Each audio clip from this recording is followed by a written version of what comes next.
மா அதெல்லாம் எங்களுக்கு தெரியும். நாங்கள் என்ன செய்யணும் நீ சொல்லாத. அவர் பண்ணுறபடி பண்ணட்டும், நீ கண்டுக்காமல் விட்டுரு. இதுக்கப்புறம் நீ என்ன செய்யணும்னா, அங்கே என்ன நடக்குதுன்னு அப்பப்போ ரிப்போர்ட் மட்டும் கொடு, அது போகும்.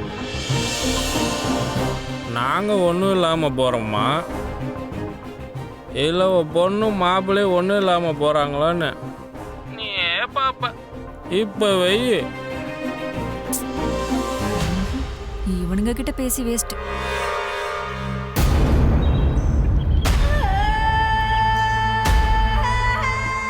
துரை, நீ சொன்னது சரியா போச்சுடா. பொண்ணுக்குன்னு வந்ததும் 25 லட்சத்தை அசால்ட்டா எடுத்து கொடுத்துட்டாரு பாருடா. அந்த ஆள் இப்படிதான் செய்வார்னு தெரிஞ்சு தானே சொன்னேன். டேய் துரை, எனக்கு ஒரு யோசனை தோணுது. என்ன? சரவணன் தான் 25 லட்சம் பணத்தோட போயிருக்கான். பேசாம நம்ம பசங்க கிட்ட சொல்லி அந்த பணத்தை அடிச்சிடலாமா? காசு நம்ம கைக்கு வந்த மாதிரி இருக்கும், சரவணன் அந்த பணத்தை திருடு கொடுத்துட்டு ஏமாந்த மாதிரியும் இருக்கும். எப்படி? ஒரே கல்ல 2 மாங்காய். 2 இல்லை 3. 3?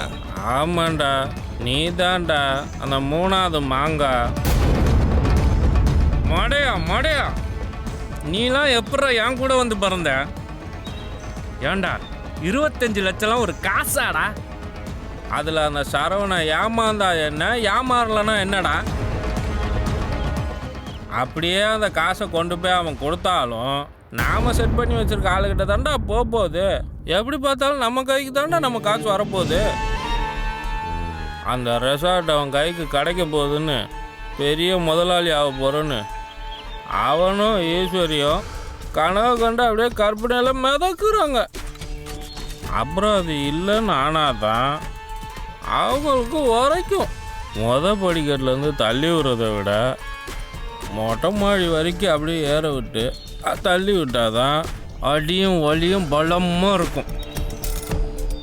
இப்போ ஏற விடு, எப்போ தள்ளணும்னு நான் சொல்கிறேன்.